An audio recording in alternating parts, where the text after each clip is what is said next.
Mr. Darren. Good afternoon. How are you today? And thank you for agreeing to see me. It's always a pleasure. I always look forward to talking to anyone that wants to do good for the borough. So, welcome. Okay. The reason why I'm so glad to speak to you this afternoon is all these events that I've been looking at in the magazines, leaflets everywhere, on the posters. 2016 is looking a very, very, very inspiring and motivating year as much as 2015 was. Is there any, I mean, I'm looking at this. We've got the Medieval Festival, we've got Barking Folk Festival, and many more others coming to 2016 this summer, and some of them have already started. The borough, the One Borough Day. Tell me about the One Borough Day. Okay, I mean, first of all, let's think about what this is. This is a group of events that bring the community together. Why have we done it again? Well, last year 100,000 people came together from all different backgrounds, from all different walks of life, religions, countries even of origin.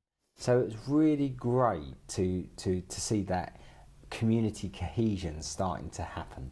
Because let's be honest as well, we all know there's been a history of problem in the borough with that. So we took the analysis, we saw that actually it had such a positive effect on the community, so we decided to do it again. And we're really pleased. So I mean, if you want to do the One Borough, which is the biggest one of them all. It's the biggest one of them all. Yes. I mean, it's really important. The One Borough Day really lends itself to what I would call the old Dagenham Town show, when the community was at the heart of everything that happened at the show. Now, towards the end of the Dagenham Town show a few years back, it sort of lost its meaning, because the meaning should be about the community. It should be about how great residents are in Barking and Dagenham, and there's so many great people here. We should be celebrating them.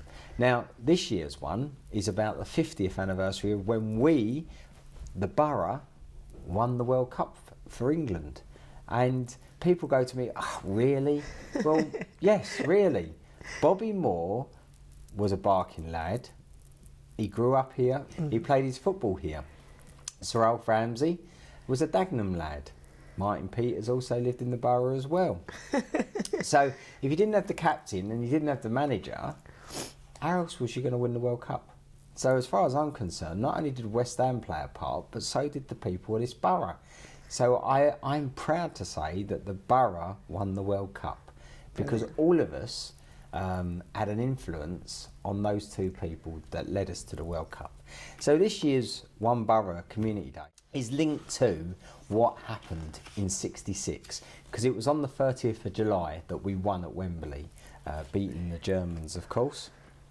And it was really important that that got recognised.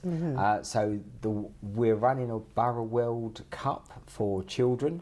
I think we've got 19 or 20 schools involved in that. Wow. Mark Noble, the England International and West Ham captain, pulled out some balls the other day, which was really good, saying which school was which country, which was really, really important. And that's all going to link into the One Borough Day. We've got a coach happening, an open bus coach for the winning team, to come and get their applause from the rest of the community. So it's all linked into what happened in '66, but what's happening today with our young people. And I'm really excited that is happening this year at the One Borough Community Day. Oh, fantastic. It seems like Barking and Dagenham has got a lot of history in football. We've had 10 England players, and you never know, we could have the 11th watching us today. Another one that caught my eye, the festival in Central Park. Okay, yeah. We've got is this the first time we've held a festival in Barking and Dagenham? Well, now that's what I call a festival, is actually a private affair, as in it's a private company that are doing it. What's so great about this though is we've got some big names, and I know that in my family I have some family members excited about Blue, Peter Andre, East 17, and Reggie and Bo Yes. as well. They're really quite excited. Now, I quite like the look of Aswad, you know, and I'm interested to know who the top act's going to be on the Saturday night. So this is great. So this sort of event has never happened before. But what this event allows us to do is on the Monday, it allows us to run the Roundhouse Music Festival. Again, free. Yeah? So the infrastructure that the private community has put in, we, as the community, can use it on the Monday. Yeah? So again, it hasn't cost the council the money to put the festival on, because the infrastructure's already there. And that's the sort of way we do things now. It's about working with our private partners in providing for the whole community. And again, looking at what's at the Roundhouse Music Festival after the, now that's what I call a festival, we've got T-Rex, Elton John, Genesis, and then Chaz and Dave. Now, you know... Yes, it won't be a festival without Chaz and Dave. Absolutely. Who can not like Chaz and Dave? It's definitely East End dietary, isn't it? You know, growing up to Chaz and Dave. But, you know, to know that all of them played at the Roundhouse as well, you know, the pub that's just reopened, it's got a great live music venue now. I've been down there for a couple of the events, and it's been fantastic. And I look forward to the battle of the bands and then the winning band playing at the Roundhouse Music Festival as well. Oh, amazing. Make sure you've got your date in the diary as well for this one. Sounds absolutely amazing. I want to talk about Dyke Fest. Yep. Creative Barking and Dagenham. They brought quite a lot last year as well, especially on the Borough Day, where we all got painted in the colours. This year, more the same. And again, it's another festival where we want people to come to Dagenham Village and enjoy and take part. And how important all these festivals to the community to get involved in? It's massively important. What's really great about Dyke Fest and Creative Barking and Dagenham, in essence, is it's actually about local people and the cultural connectors. And I think we've got 110. Yes. Yeah, and that is fantastic. It's fantastic that people in our borough want to be part of this, and the village holds a really personal space, because actually that's where I did my Sunday school. Lots of people don't know I have faith. So I did my Sunday school there. I was a choir boy there. I got married there, which was wonderful. Wow. So the village, and my first home was in the village. My first home was with my nan, because my parents didn't have a council place or anything like that. So it was actually in the village itself. So the village holds a lot to me, and it's important we bring that magic back, because we you know, a 12th century church, a 14th century pub, 17th century vicarage. Now, if you can't build aspiration around those sort of establishments, and you know, making that a special space, then I don't know where you can. So this Dyke Fest is really important to me, and it's great to see that people from the borough are very much leading, because last year's was fantastic, and I look forward to this year's.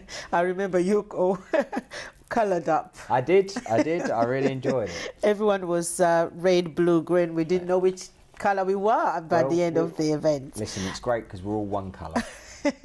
Brilliant. That's it. Merchant of Venice, Shakespeare on the streets in Barking and Dagenham. How amazing. Well, why shouldn't it happen? Yeah. I was at the launch of the casting the other day, and you know, it's Shakespeare interpreted for the 21st century. We've got some really big name actors. We've got residents playing parts. I do believe you're one of those. And I know that the deputy leader, Councillor Ashraf, is another, which was quite amusing to me. So I'm not sure if I'm allowed to throw things like rotten I think the casting, casting has been put out there, published. I think it's really exciting. Yes. And what's so great about it is it shows that actually we all have an appetite for great writers. Now, this is great. This is, 400 years anniversary of William Shakespeare, but we have 130 different cultures in this borough. that means there's 130 different cultures that have great writers That's that right. we all need to explore. So what I want to see in the borough is more open spaces for those writings to be explored, and that to me is really quite exciting. So this to me is a start of a major journey, and I really look forward to that. And yeah, I believe they're encouraging everybody in the community to take part if they are. wish to. Yeah. So that's also a very great opportunity. Yeah, I no, mean, absolutely. So if you're a budding star, you can take part. I think my acting days are far too long away. I've never actually started, so but I really look forward to I it. think it's the whole process of learning how to do all this is brilliant. Now, lastly, on the summer of 2016 festivals, each resident must have got one of these through the door. I believe they did. That's what we paid the people to do, to deliver every household with one of these booklets to show that it's going on. Because I know I've got one. Yeah, I got one. And my neighbour's got one. Good. So if you have not received one of these yet, check with your neighbour, perhaps go to the council website or Refresh website. The details will be at the end of the interview. Is there anything else you would like to say to the community, Mr. Rodwell, that I haven't said? I would like to say that these are for you. These are for you to enjoy, be part of, be included in, and most of all, develop, because this is just the start of the new way that Barking and Dagenham is moving forward. And one of the ones in here that we didn't talk about, because actually it would take the whole interview, is the youth parade. Oh, that's right. Yeah. The youth parade is a fantastic parade of our young people saying, this is who I am and I'm proud of it. And if you don't like it, oh well, that's life. And that's really important to me. Yes. And this year, the borough colours are being trooped, if you like, by Flipside, which is our LGBT community. Yes. Yeah, young people. And that's really, really important, that actually everyone is included in what I see as Barking and Dagenham. Because ultimately we are one borough and we are one community. Oh, thank you very much. Thank you so much. Thank you as always. Thank you for it's really, really good. Thank you.